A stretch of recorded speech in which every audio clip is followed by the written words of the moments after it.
video. So rest of the B part and C part I hope you will solve by your own. And question number 3 is a different question, so I will explain it. Okay, now just check question number 3. What is asking in the question number 3? Find the compound interest. तो जो कुछ लिखा होता है पहले आप उसको summarise कर दिया कि लिख लिया करिए. कंपाउंड इंटरेस्ट ऑन 4500, तो ये क्या हो गया हमारा प्रिंसिपल 4500. 10% पर एनम, तो ये हो गया rate 10% per annum for 5 years. तो टाइम हो गया इसका 5 ईयर्स. एक्चुअली इसका आंसर पीछे गलत आ रहा है, मैंने इसमें करवाया था बच्चे को. और कंपाउंडेड हाफ ईयरली, तो हाफ ईयरली का मतलब होता है कि देखिए एक साल के अंदर अगर 10% है तो हाफ ईयरली मीन्स आधे साल के अंदर कितना हो जाएगा, आधा हो जाएगा, यानी 5% हाफ ईयरली. अच्छा, टाइम एक साल के अंदर कितने हाफ ईयरली होते हैं, 2 होते हैं, तो 5 ईयर के अंदर 5 2 जा 10 हो जाएंगे आपके. अब वही क्वेश्चन करिए. अब CI पूछा है, लेकिन हमें इसके लिए क्या निकालना पड़ेगा, वो तो निकालना ही पड़ेगा अमाउंट. तो अमाउंट का फार्मूला लिखिए P1 + R/100 की पावर T. क्लियर. प्रिंसिपल कितना आपका 4500, 1 प्लस रेट कितना हो गया आपका 5/100, और ये हो गया आपका टाइम हो गया 10 ईयर. अब आप ये सोचिए अगर इसकी मल्टीप्लाई करेंगे तो कितनी बड़ी ज़्यादा आएगी, 5 2 जा 10 और 0, तो ये हमारा हो गया 4500 और 1 + 1/20 की पावर 10, तो 4500 और आप ये लिख देंगे 21/20 की पावर 10. अब आप ऐसा तो करेंगे नहीं कि 21 की 10 बार मल्टीप्लाई करें तब ये ऊपर आएगा, और जो आंसर आएगा उसकी इससे मल्टीप्लाई करें. तो ऐसे क्वेश्चंस शायद ये गलत फॉर्मेशन है क्वेश्चन की, तो इसलिए आप यहीं पे छोड़ दीजिए.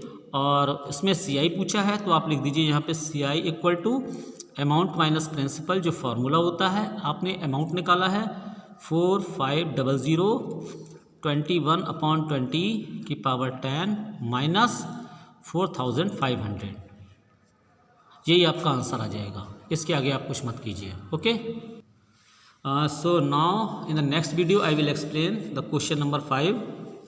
And the question number 5 it is, just check, Manoj deposit a sum of ₹38,000. तो ये हमारा हो गया प्रिंसिपल 38,000, ठीक है, और कितने 2 साल के लिए जमा किया, तो टाइम हो गया हमारा 2 ईयर.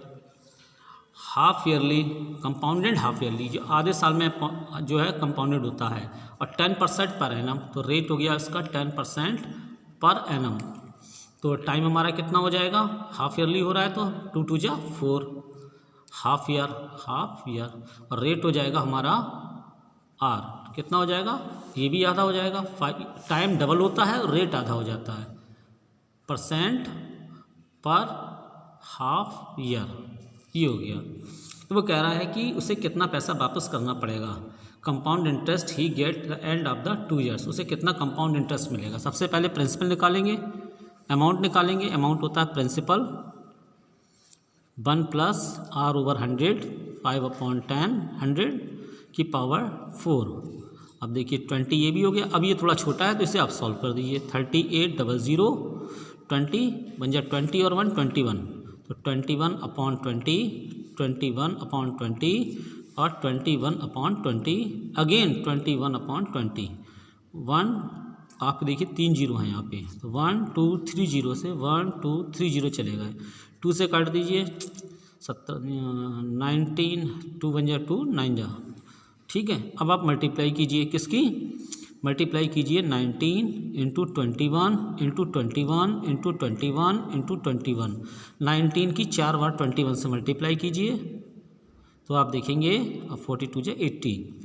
जब आप इसकी मल्टीप्लाई करेंगे 4 बार तब ये आएगा 3695 और 139 अपॉन 80. अब 80 से आप इसे डिवाइड कर दीजिए, तो आपका अमाउंट आ गया 46,189.323 कर दीजिए. बस 23 है तो 25 कर दीजिए, 25 पैसा हो जाएगा. आंसर कुछ भी हो आप इस तरीके से लिखिए। अब कंपाउंड इंटरेस्ट की बात कर रहा है तो अमाउंट 46,189.25, इसमें से 38,000 माइनस कर दीजिए तो कंपाउंड इंटरेस्ट कितना आ जाएगा बताइए। 40, 2 और 4, 2 और 6 8, 8,189 रुपीज़ 25 रुपीज़ लिख दीजिए। Okay, pause the video and note down. अगर आपकी समझ में नहीं आ रहा है थोड़ा सा मैं इधर कॉपी कर दे रहा हूँ, अभी आपको लिखा हुआ दिखाई देगा, जिससे आपकी क्वेश्चन का सॉल्यूशन आप ले सकते हैं। और आप कॉपी भी अपनी समय समय पे स्कूल में भेजा करें, क्योंकि एवोल्यूशन होगा और 5 मार्क्स के अंदर होगा, ठीक है। और आपको कॉपियाँ यहीं से मिलेंगी, लेकिन कॉपियाँ तभी मिलेंगी जब आप पहले फ़ीस जमा करेंगे। कई बार आपको बताया जा चुका है कि फ़ीस जमा करें, और उसके बाद अगर आप नहीं सुन रहे हैं तो आप जानें, you are the responsible, your parents is the responsible for it, और आपकी फ़ीस जमा है, सो फॉर सो गुड।